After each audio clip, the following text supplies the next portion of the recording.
Hello everyone. So trigonometry, height and distance, angle of depression. Now we are moving with the topic angle of depression. अब angle of depression का मतलब क्या होता है? आदमी जब ऊपर से नीचे की तरफ देखता है, ठीक है। मैं अगर एक छत पे खड़ी हूँ और वहां से नीचे कोई बच्चा खेल रहा है उसे देख रही हूँ, तो मेरी आंखें नीचे की तरफ होगी। When I am seeing down to that particular child, and that is known as angle of depression. और एलिवेशन क्या होता है? मैं नीचे खड़ी हूँ और ऊपर की तरफ देख रही हूँ, मैं कुतुब मीनार को देख रही हूँ, तो वो मेरी आंखें इस तरह से होगी, तो उसको बोलेंगे एंगल ऑफ एलिवेशन। जब मेरी आंखें नीचे की तरफ होगी तो angle of depression. So angle of elevation already we have completed that. So today we are moving with the angle of depression. अब ट्रिग्नोमेट्री में मैंने बोला था कभी भी न्यूमेरिकल आए तो सबसे पहला काम है आपको डायग्राम बनाना। अब इस क्वेश्चन को पहले पढ़ते हैं फिर डायग्राम बनाते हैं। क्वेश्चन में from a point on the bridge across a river, a bridge is there across a river. Okay, let me make a bridge. तो ये मेरा ब्रिज है, ठीक है, दिस इज माय ब्रिज। और चलो भाई ऐसे करके हम बना लेते हैं, ठीक है। ये ब्रिज का ये पूरा कंस्ट्रक्शन था।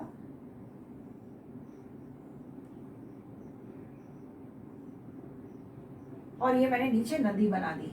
आई have made the river, this is the river.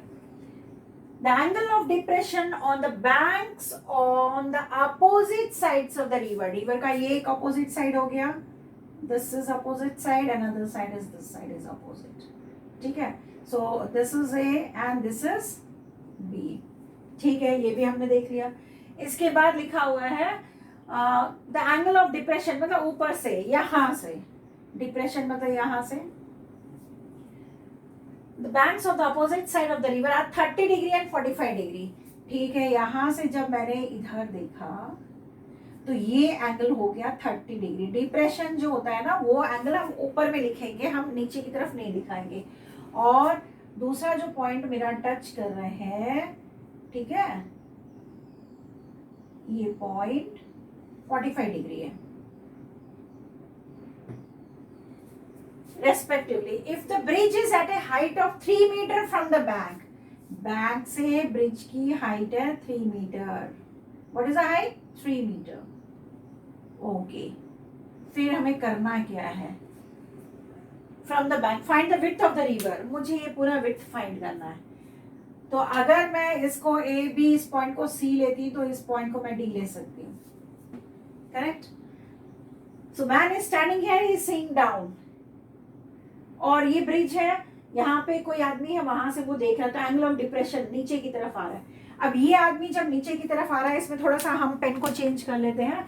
जब नीचे की तरफ देख रहा है तो इस आदमी के लिए तो ये जो लाइन है ये क्या बन गया आपका? This line has become the base, ये बेस बन गया।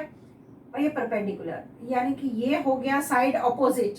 ये क्या बन गया आपका? साइड ऑपोजिट, छोटा में लिखते हैं साइड ऑपोजिट। और ये बन गया आपका साइड एडजेसेंट, ओके, जिसको हम कहते हैं बेस, और इसको कहते हैं परपेंडिकुलर, ठीक है। ये आदमी यहाँ खड़ा है, एंगल ऑफ डिप्रेशन। अब देखो यहाँ से ये बेस और ये परपेंडिकुलर हमें दिया हुआ है 3 मीटर। मुझे विड्थ पता करनी, means if I take A D as X, D B as Y, तो मुझे एक्स एंड वाई का वैल्यू चाहिए। अगर मैं एक्स वाई नहीं ले रही हूँ तो directly I can put the value. अब जब हम सोल्यूशन करेंगे तो how we will be doing the solution. तो सोल्यूशन में हम लिखेंगे एंगल ऑफ डिप्रेशन। पहला वाला एंगल हम लेते हैं, first will take one angle, angle of depression of triangle. कौन सा ट्रायंगल पहले मैं ले रही हूँ? A D C, right angle लेना है ना, तो इसलिए राइट एंगल यहाँ पर है तो इसको हम सेंटर में रखेंगे। जो राइट एंगल लिख रहे हैं ना आप, ए सी डी नहीं लिखेंगे, then you will get 0 marks. हमें ए डी सी लिखना है, राइट एंगल होना चाहिए, इसलिए डी को बीच में लाना है जहां पे 90 डिग्री बन रहा है। तो ये कितना दिया हुआ है आपको? 30 डिग्री। अब आप यहाँ पे देखो, हमें साइड अपोजिट 3 मीटर है ना, जिसको हम क्या बोलेंगे? परपेंडिकुलर। और साइड एडजेसेंट, ये क्या है मेरा? कुछ नहीं दिया हुआ है। अब देखो ये साइड एडजेसेंट जो है, ये लाइन हमेशा इस लाइन का पैरेलल ही रहेगा, ये लाइन इस लाइन का पैरेलल रहेगा. So that adjacent I am taking as X. क्यों? ये इसका पैरेलल रहेगा. ब्रिज भाई सीधी जाएगी ना, थोड़ा टेढ़ी मेढ़ी हो जाएगी ब्रिज थोड़े दूर तक. आपके रिवर आने से पहले भी वो थोड़ा सा लेवल पर आती रहती है, चलते रहती है, और ब्रिज एंड होने के बाद भी थोड़ा दूर तक लेवल पे जाती है. लैंड में उसी लैंड के हिसाब से उसका लेवलिंग किया जाता है.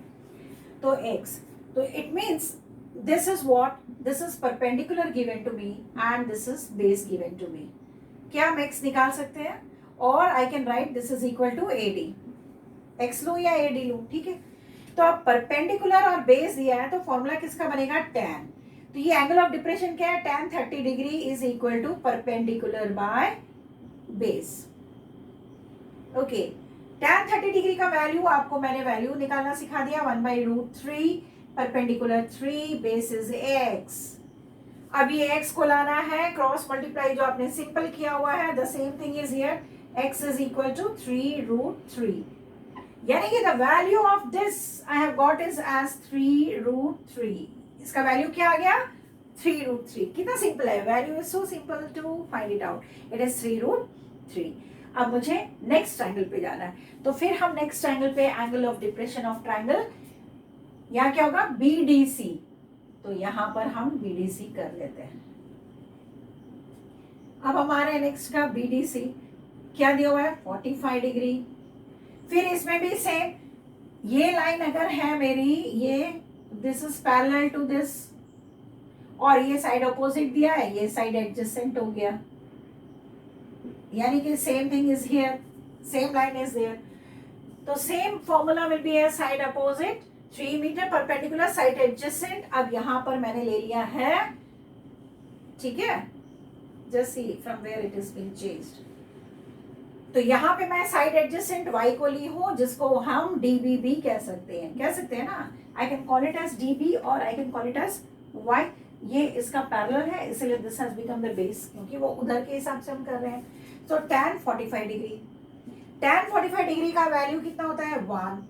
1/3/y. अब ये y इधर आ गया, y और 1/3. सो ये 3 आ गया मीटर, ठीक है.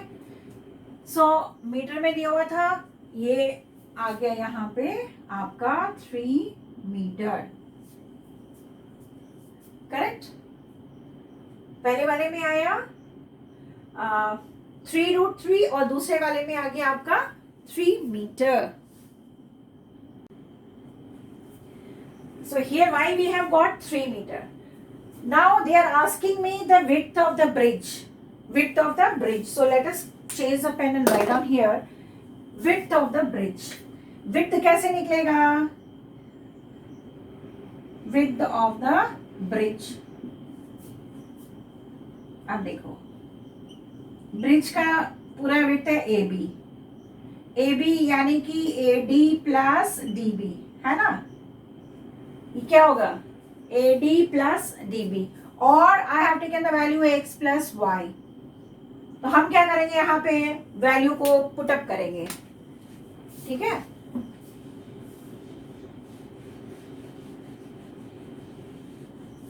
x plus y. अब x plus y, what is the value of x? Value of x मैंने यहाँ पे पहले लिख दिया. We have got the value as 3√3 plus उसका वैल्यू कितना है? 3, ठीक है. अब देखो, जब हमें, क्योंकि हम इस वे से आंसर, मैं 3 + 3 भी नहीं कर सकती हूँ, और इस वे से आंसर छोड़ने में लगता है कि okay you can leave the answer till here, but अगर जब तक कुछ कॉमन निकल सकता है तो हम उस कॉमन को निकाल लेते हैं. तो ये सब में कॉमन क्या निकल जाएगा? 3 कॉमन निकल जाएगा. अगर मैं 3 लेती हूँ तो यहाँ क्या बचता है? √3, और यहाँ क्या बचेगा? 1. You can leave the answer here. So this is the answer for this one. और अगर और इसको सॉल्व करना है, आपको स्क्वायर रूट निकालना है, तो हम इस तरह से कर सकते हैं. Square root of 3 is 1.732 plus 1.